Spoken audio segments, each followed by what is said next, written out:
Today we're going to talk about the relationship between fasting during Ramadan and its immune effects. Ramadan lasts between 29 and 30 days, and you're required not to drink or eat anything just before sunrise to just after sunset. This is a dry fast, and what I mean by dry fast is you're not drinking any water. Now, before we get into the benefits, I do want to point out this one very, very important point.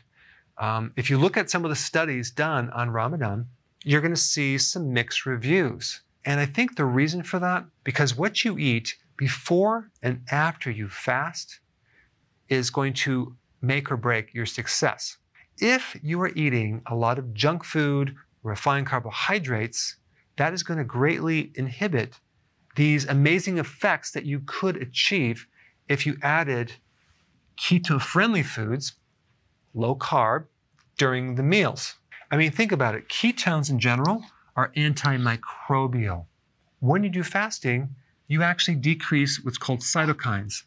There are different types of cytokines, and cytokines are chemical messages that communicate between your immune cells. There are certain cytokines that cause inflammation, and those are the ones that we're talking about. So it'll decrease the trigger to inflammation. Also, it will stimulate something called macrophages. A macrophage is a large cell that eats bacteria and microbes and viruses. This is like a professional, what's called a phagocyte, which not just is like a garbage disposal, but it is a deadly killer and one of the first lines of defense for any type of invasion for microbes. So the more you can stimulate macrophages, the better the immune system. All right, next thing is it will increase the microbiome. What is the microbiome?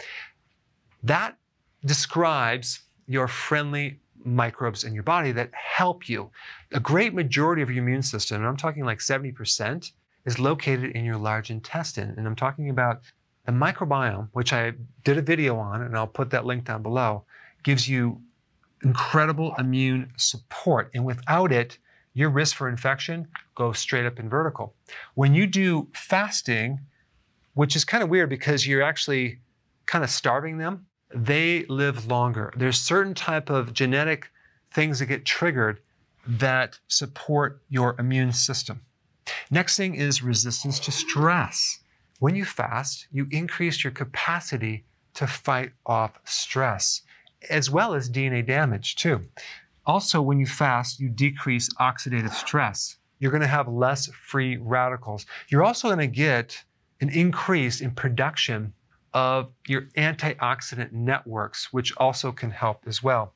And lastly, fasting will increase autophagy, which is your body's ability to recycle old damaged parts, as well as microbes. There's a very specific type of autophagy called xenophagy, which targets pathogens. One huge benefit of fasting is basically the elimination of these microbes that can stay dormant in your body for many, many years. Ramadan has huge, powerful effects on the immune system, but I think it could be a lot better if you also add keto. If you're new to my channel, I put a link down below of exactly what you should be eating to enhance your benefits. If you want more information about fasting, check out this intro video right here.